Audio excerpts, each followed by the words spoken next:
Is this the beginning of the end for Bioware? In this video, we're going to be having a look at the State of Bioware blog that they've recently uploaded. And to be honest, it does make for concerning reading. Welcome back, Commander.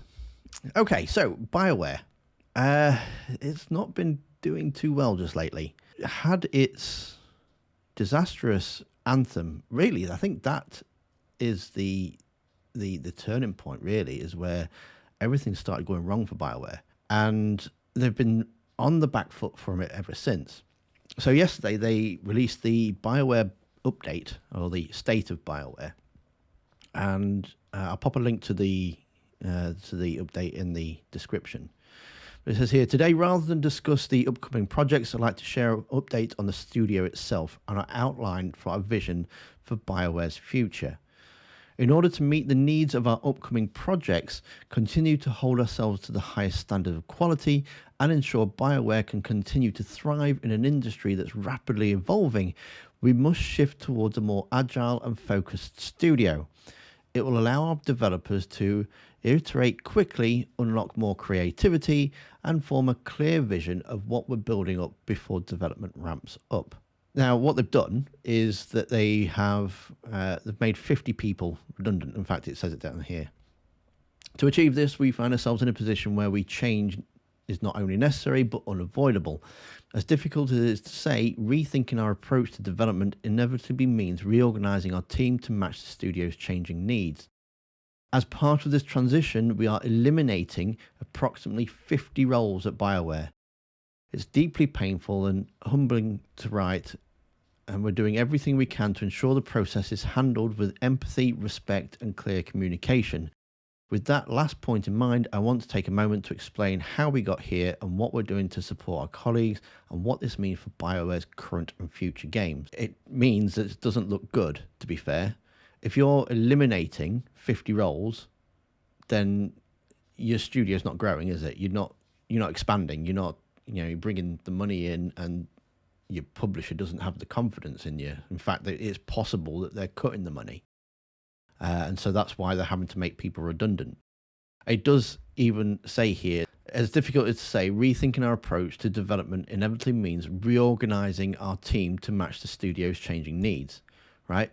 That doesn't mean that they're just going to move people around or put them in different jobs. Like it implies there, it definitely means that they are getting made redundant. We have chosen to act now in part to provide our impacted colleagues with as many internal opportunities as possible. These changes coincide with a significant number of roles that are currently open across EA and other studios. Impacted employees will be provided with professional resources and assistance as they apply for these positions. So even the ones that do get a chance to move into a different department, they're going to have to reapply for their own jobs, by the sounds of that, as they apply for these positions. It's not a case of just, this area of the studio is shutting down, so we're going to move you over to this bit, or you can go and work on this game. It's like, no, there's a job open over there, but you need to apply for it. I mean, this is terrible. So for those saying that, well, Dragon Age has gone into alpha now, it went into alpha in October, there's probably nothing for like the writers and stuff to do. I mean, there's new games to start. There's DLC to do. I mean, they've got rid of Mary Kirby. She is the creator of Varric. Varric, the whole Dreadwolf has been, the marketing's been around him. And he's been in and a part of Dragon Age since Dragon Age 2. So, I mean, unless they're going to kill him off in Dreadwolf, which I suppose is a possibility, but she's the master of the master of Kunari, as she's known, an incredible writer, an incredible character creator.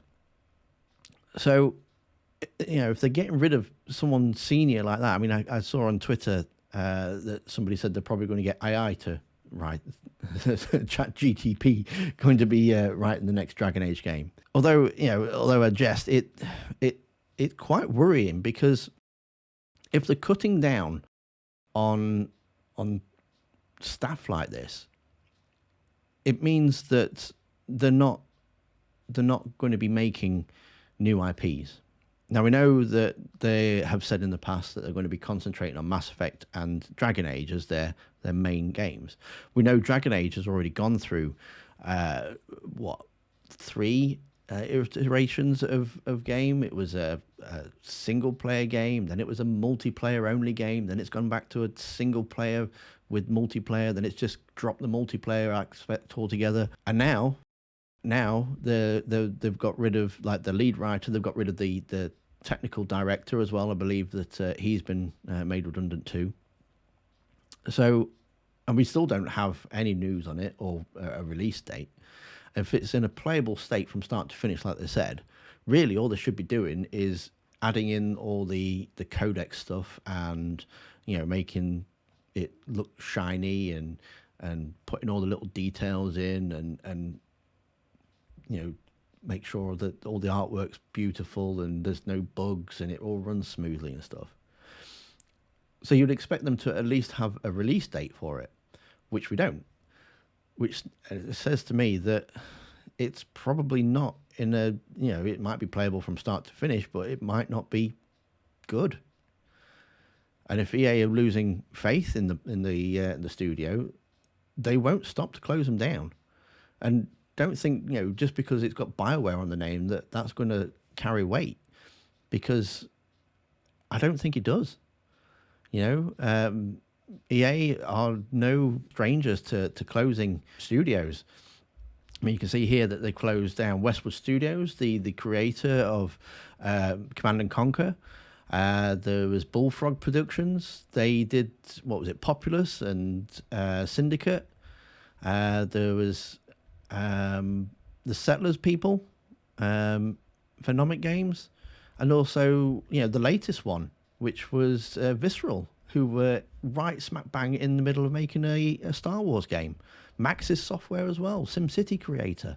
They have absolutely no quibble about closing down studios if it's not making the money, and that's what it all comes down to, is making money. How do you think this is going to affect Mass Effect? Absolutely. I would be very, very surprised if we actually see another Mass Effect game. Is it going to affect Dreadwolf? Probably, yeah.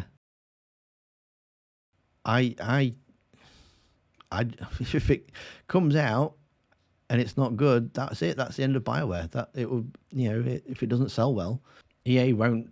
They've given them enough chances, I suppose, in their eyes. They had Anthem, and that was a commercial failure. And then they had Andromeda, and that didn't live up to expectations. Personally, they should have stayed with Andromeda and made it better, but they just went, oh no, okay, let's just put that nice, do something else. They had success with the Legendary Edition, but I mean it's not a new game. That's just making it what they've done before, making it look a bit prettier. As cliche as it sounds, there's truly never a good time to enact changes like this, but we trust that we have the right leaders and team in place in vision, passion, and proven track records to deliver the world-class Dragon Age and Mass Effect experiences that our fans will love. I think this is the end now. I don't understand how you can say, after much consideration and careful planning, we have built long-term vision that will preserve the health of the studio and better enable us to do what we do best: create exceptional story-driven single-player experiences filled with vast worlds and rich characters. The vision balances the current needs of the studio, naming, ensuring Dragon Age Dreadwolf is an outstanding game with its future including the success of the next Mass Effect game. And by doing that, we are going to make 50 people redundant. It's sad. It's very sad. And my heart goes out to those 50 people, more if it's more.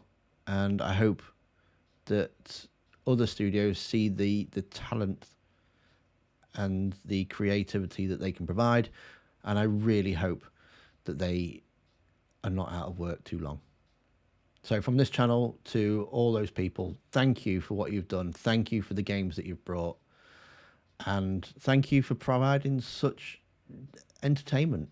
This channel wouldn't be here without you guys. So I appreciate it. And we'll see what happens in the future. I'll see you next time. Commander.